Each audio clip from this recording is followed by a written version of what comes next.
सूरदास के अंतिम दो पद आपको पढ़ना है आज।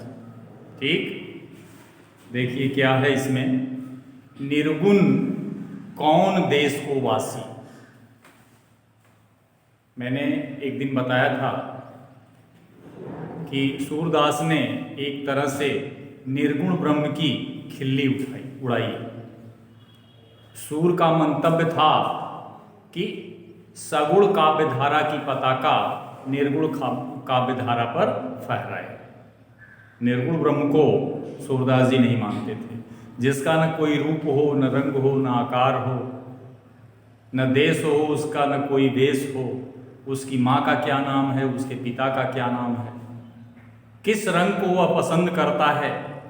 अगर यही नहीं है तो उस निर्गुण ब्रह्म को सूरदास नहीं मानते थे। इसलिए इन्होंने लिखा कि निर्गुण कौन देश को वासी। भौरे को भ्रमर, भौरा जानते हैं आपने, भौरे को माध्यम बनाकर गोपिकाएं कहती हैं कि निर्गुण कौन देश को वासी। हे भ्रमर, यह निर्गुण किस देश का वासी, किस देश में रहता है। वासी का मतलब वास करने वाला, निवासी। भ्रमर को अवलंब मानकर गोपिकाएं कहती हैं कौन देश को वासी, यह निर्गुण ब्रह्म किस देश का रहने वाला है, किस देश में निवास करता है। आगे देख, मधुकर कही समुझाई सौंह दे।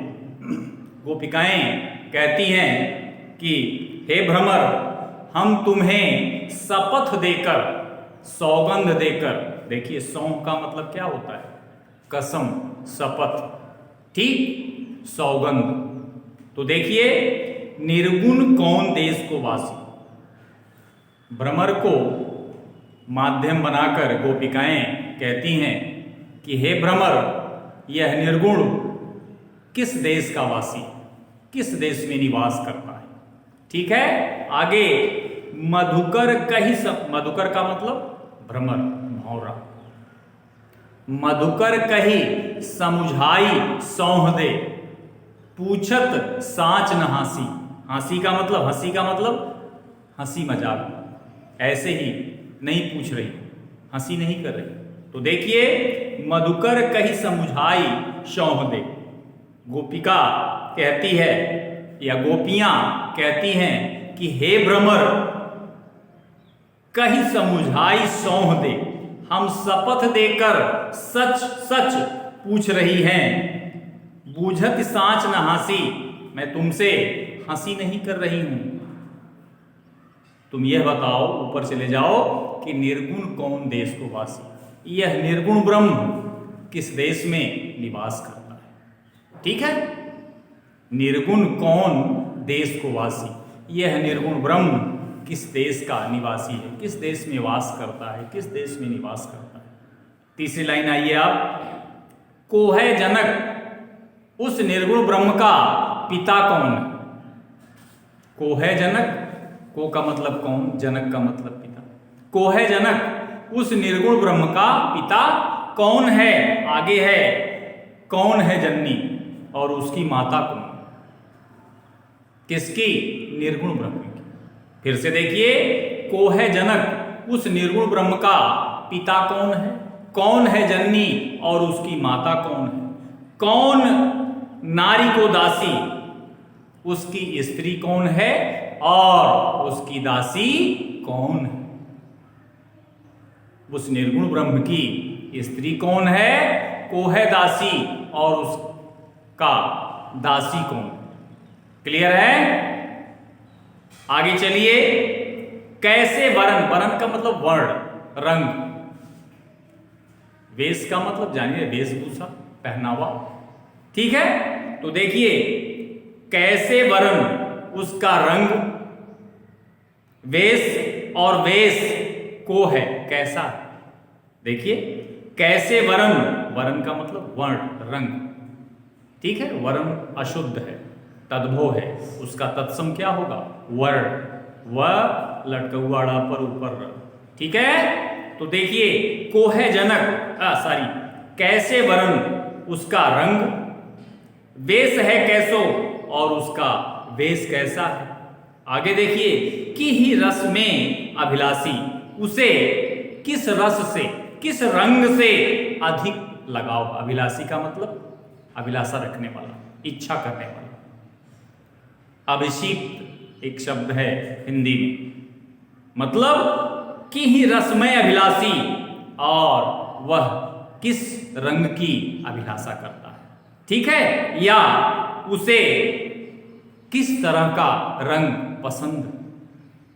क्लियर है? नहीं, फिर से देख लीजिए।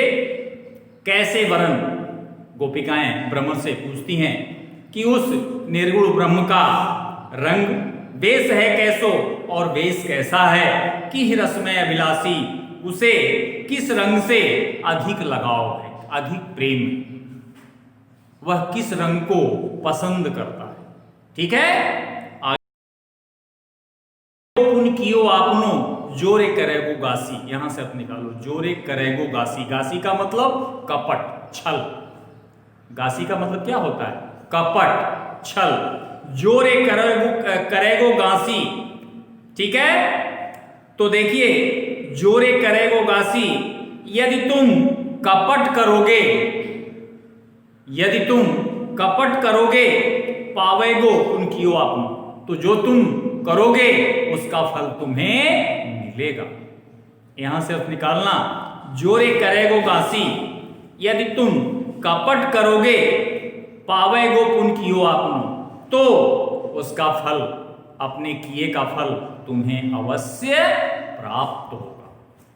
ठीक है। लास्ट लाइन, सुनत मौन हुए रहो बाबरो, सूर सवय मति नासी। मति का मतलब बुद्धि, नासी का मतलब नष्ट होना, बावरो का मतलब बावला हो जाना, पागल हो जाना। ठीक है। किंग कर्तव्य विमूढ़ हो जाना।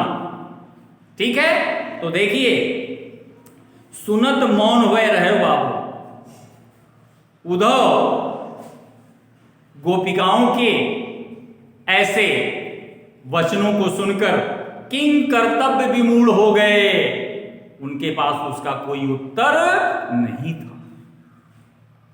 देखिए, सुनत मौन, सुनते ही, किसकी बात सुनकर? गोपिकाओं की। मौन हुए रहो बाबरो, रहो हो गए, बावरों का मतलब पागल। गोपिकाओं के इस तरह के वचन को सुनकर उद्धव जी किंग कर्तव्य विमूढ़ हो गए और सूर समय मत नासी। सूरदास जी कहते हैं कि उनकी सारी हो गई, उसका कोई उत्तर, गोपिकाओं के द्वारा इस तरह से पूछे गए प्रश्नों का उद्धव के पास कोई उत्तर नहीं था। बोलिए, अगर समझ में ना आया तो फिर से बताऊं। बॉयज एंड गर्ल्स, समझ में आया? आगे चलिए। अब देखिए, मथुरा से श्री कृष्ण, ब्रज से श्री कृष्ण मथुरा चले आए। माता यशोदा उनके लिए परेशान, दुखी। ठीक है। तो अपने मन की बात वो उद्धव से कहती हैं। क्या कहती हैं? संदेशो क्या? यशोदा उद्धव से कहती हैं। उद्धव कौन थे जानते हैं? मैसेंजर थे। गोपिकाओं का संदेश कृष्ण के पास ले जाते थे और कृष्ण जब कुछ उन्हें समझा कर कहते थे तो वो जो जाकर गोपिकाओं से कहते। ठीक है। तो वही है संदेशो देवकी सो कही। यशोदा उद्धव से कहती हैं कि संदेशो देवकी सो कही, मेरा संदेश देवकी जी से कह देना, देवकी से कह देना। यशोदा उद्धव से कहती हैं कि संदेशों देवकी सो कहियो, कि हे उद्धव जी, आप मेरा संदेश देवकी से कह देना। क्या कहना? अभी नहीं। हाँ तो धाई तुम्हारे सुत, सुत का मतलब पुत्र, धाई का मतलब धाय मां। धाय मां जानते हो, पन्ना को पढ़े हो कक्षा 9 में, एकांकी उनका धाय मां। वह माँ जो सिर्फ बच्चे का लालन पालन करती है लेकिन उनको जन्म नहीं देती। किसी बच्चे को पाल कर अपने बच्चे सा प्यार दुलार करना, ये धाय माँ कहलाती है। ठीक है, तो देखिए हाँ तो का मतलब हूं तो, हाँ तो धाई तुम्हारे तिहारे सुत की, तिहारे का मतलब तुम्हारे, वैसे तो मैं तुम्हारे पुत्र की धाय माँ। देखिए, हाँ तो धाई तुम्हारे सुत की, वैसे तो मैं तुम्हारे पुत्र कृष्ण की धाय माँ। दया करत ही रही हो, ठीक है, फिर भी तुम मुझ पर दया करती रहना। किस बात की दया? बचपन से लाड़ प्यार दिया है यशोदा ने कृष्ण को, उनकी ममता, श्री कृष्ण की ममता यशोदा को बार बार याद आती है। उनके ममत्व में डूबी हुई हैं कि ऐसा ना हो कि पुनः कृष्ण मेरे पास ना आए। एक माँ किसी बच्चे को, दूसरे के ही बच्चे को बचपन से अगर पाल लेती है तो उसे पुत्रवत मानती है। वही स्थिति है यहां पर कि हाँ तो धाई तू तिहारे सुत की। उनसे कहना, हे उद्धव जी, आप यशोदा से कहना कि वैसे तो मैं तुम्हारे पुत्र की धाय माँ हूं, दया करत ही रही हो, अतः मुझ पर दया कृपा करती रहे। फिर आगे बताती हैं श्री कृष्ण की आदत, क्योंकि बचपन तो श्री कृष्ण का यशोदा के साथ व्यतीत हुआ है। बड़े होने पर वो जाते हैं अपनी माँ देवकी के पास, जिनने उनको जना था, पैदा किया था। तो बचपन में जिसके पास बच्चा होता है वही तो, उसी घर में तो उसकी आदत लोग जान पाएंगे, और दूसरे बड़े हो जाने के बाद कोई क्या जान पाएगा उसकी आदत? कुछ दिन रहने के बाद ही जानेगा। लेकिन ये तो बचपन से इन्होंने पाला था यशोदा ने श्री कृष्ण को, इसलिए कह रही हैं यद्यपि का मतलब यद्यपि, टेव का मतलब आदत, टेव का मतलब आदत, यद्यपि टेव, यद्यपि आप टेव तुम जानत उनकी, वैसे तो आप श्री कृष्ण की आदत जानती हैं, तब मोहि कही आवे, तब पर भी मुझे कह, तब मोहि कही आवे, तथापि फिर भी मैं कुछ कहना चाहती हूं। ठीक है, देखिए, तऊ का मतलब तथापि, फिर भी, मोहि मुझे कही आवे कहना आता है, तो इसको आप बदल दीजिए, तथापि मुझे भी कुछ कहना। फिर से देखिए, यद्यपि टेव तुम जानत उनकी, यद्यपि आप उनकी, श्री कृष्ण की, यद्यपि का मतलब यद्यपि, यद्यपि आप श्री कृष्ण की आदत को, स्वभाव को जानती हैं, तब मोहि कही आवे, तथापि मैं भी कुछ आपसे कहना चाहती हूं। प्रात होत मेरे लाल लड़ैते, देखिए लाल लड़ैते का मतलब लाडले श्री कृष्ण, लाल लड़ैते, लड़ैते का मतलब लाडला प्यारा, लाल का मतलब श्री कृष्ण पुत्र। ठीक है, प्रात होत मेरे लाल लड़ैते, सवेरा होते ही मेरे लाडले श्री कृष्ण को, प्रात होत का मतलब सवेरा होते, प्रात होत मेरे लाल लड़ैते, सवेरा होते ही मेरे लाडले पुत्र श्री कृष्ण को माखन रोटी भावे, मक्खन और रोटी अच्छी लगती। श्री कृष्ण सुबह सुबह मक्खन खाते थे, पता है आप लोगों को, इसलिए बता रही हैं देवकी से अपने पुत्र श्री कृष्ण की आदत को, स्वभाव को, कि प्रात होत मेरे लाल लड़ैते, सवेरा होते ही मेरे लाडले श्री कृष्ण को माखन रोटी भावे, मक्खन और रोटी अच्छी लगती है। ठीक है, आगे चलिए, तेल उबटनो, तेल और उबटन, उबटन का मतलब जानते हैं, बुकवा, सरसों पीस कर बनता है ना, लोग लगाते हैं शरीर पर, शरीर में निखार आता है, तेल लगता है शरीर पर, शरीर मजबूत होती है, छोटे बच्चों को लगाया जाता है। तो देखिए उनकी आदत को, उनके स्वभाव को बता रही है, तेल उबटनो, तेल उबटन, अरु और तातो जल, गर्म जल देखकर, ताही उसे देखकर भज जाते, भाग जाते थे। जब मैं उन्हें स्नान करने के लिए तेल, उबटन और गर्म जल लेकर आती थी तो उसे देखकर ही वे भाग जाते थे। कौन भाग जाते थे? श्री कृष्ण। ठीक है, जोई जोई मांगत सोई सोई देती।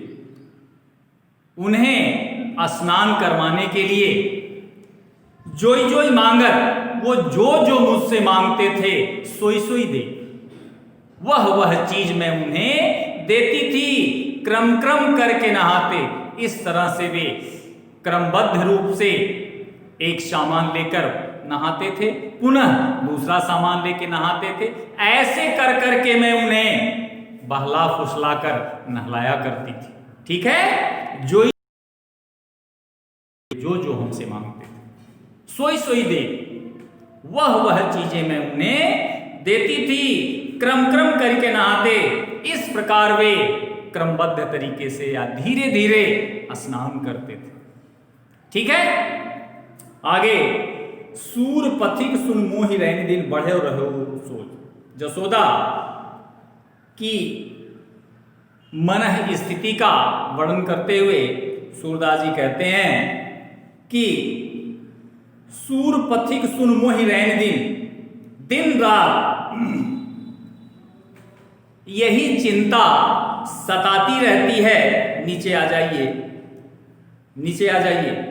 बढ़त रहे उर सोच का मतलब, उर का मतलब हृदय में, सोच का मतलब चिंता बढ़ती जाती, बढ़ती रहती है। क्या कि मेरो अलग लड़ाई तो, कि मेरे अलग लड़ाई तो का मतलब लाडले श्री कृष्ण, प्यारे श्री कृष्ण, कि मेरे लाडले श्री कृष्ण मोहन, श्री कृष्ण अलग लड़ाई तो मोहन, मोहन का मतलब श्री कृष्ण, अलग लड़ाई तो का मतलब लाडले श्री कृष्ण वही है कर संकोच। ठीक है, वे वहां पर संकोच करते हैं, क्योंकि जिस मां के पास रहे नहीं है, यदि आप कहीं एक स्थान छोड़ के किसी यहाँ चले जाते हैं, किसी नात रिश्तेदार के यहाँ, तो वहाँ खाने पीने में आपको संकोच होता है। तो यशोदा को छोड़कर श्री कृष्ण चले गए हैं वो देवकी के पास, तो जाहिर सी बात है उनके मन में संकोच होता होगा, नहीं कह पाते होंगे। उसी के बारे में यशोदा देवकी से कह, आया जाइए, बस आज इतना। दो, थैंक यू।